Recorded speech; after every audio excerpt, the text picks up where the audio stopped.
I'm Anne from Game Like a Mother. Today I'm going to show you how to play Knit Wit by Z-Man Games. It's ages 8 and up, 2 to 8 players, and takes about 15 minutes. Let me show you how to play. The goal of Knit Wit is to get the most points. You get points by coming up with words that fulfill the requirements once you've created your Knit Wit board out here. And we'll show you what that looks like. So to start, in a 4-player game, each person gets a card and a pencil, and they get 2 of the clothespins and 2 spools each.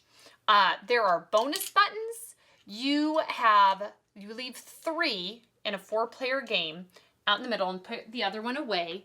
And these are bonuses for whoever fills out their word card the fastest when the time comes. So to start, you start with whoever you've determined is the first to go. And it does not matter what the numbers on these spools are. So if this person's the start person, it doesn't matter. They can put the 6 out here to start if they want. So you just pick, we'll put this off to the side for now. They put one of these out and put the spool right here. And then you select one at random. You don't get to choose it. And this is your word card that gets clipped on to the end. At this point, you're knitting your board. So you don't have to do anything, and you move clockwise around. And again, the numbers on these don't matter. So the next person, how you play is they need to put their clothespin around here. And then they can't put their spool in the same one as this one. It needs to be in a separate loop, all of its own. So they could put it here or here. And then they go ahead and pull out a word and clip it on. So this might be what a final setup looks like when you're done. The basic thing to keep in mind is you place a loop each time. You can't ever have 2 of these in the same exact spot. Place a loop, you pick a card, and then you place a spool down. As soon as they are all placed, in some games, you won't have all the numbers here, so you will cross those out on your scorecards, and you just don't have to do one for that number.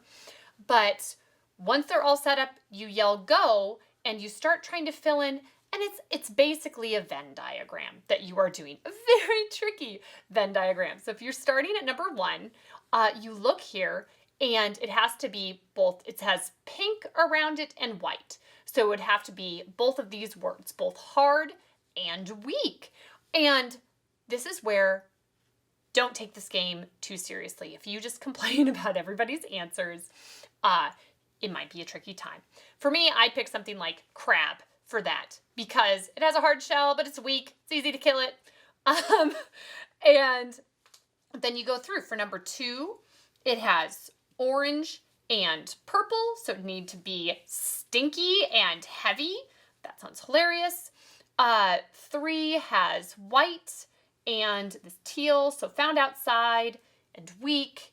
Some of them have quite a few around, and it can take a while just to figure out what colors you are dealing with. So number 6 was the first one placed, and it has this color blue, so it's bright, it has navy, it's secret, and yellow, purple, bright purple secret.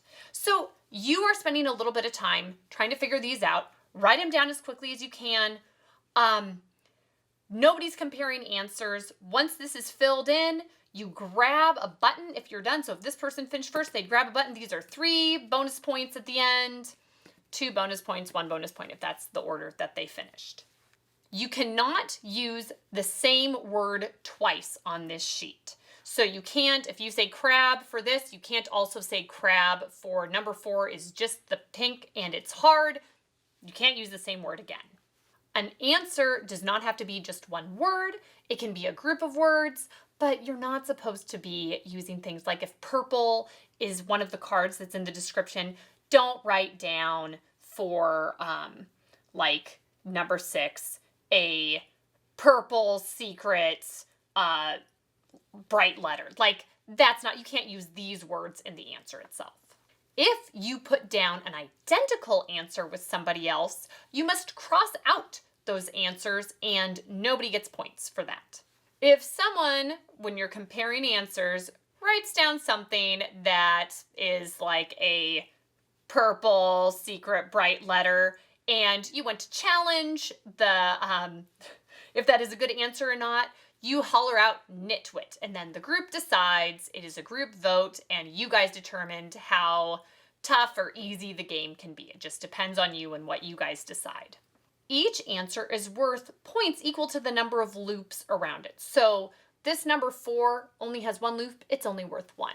Number 1 has 2 loops around it, and it's worth 2. So count up, then you multiply, you get however many per each. So write down the number of points you got per correct answer.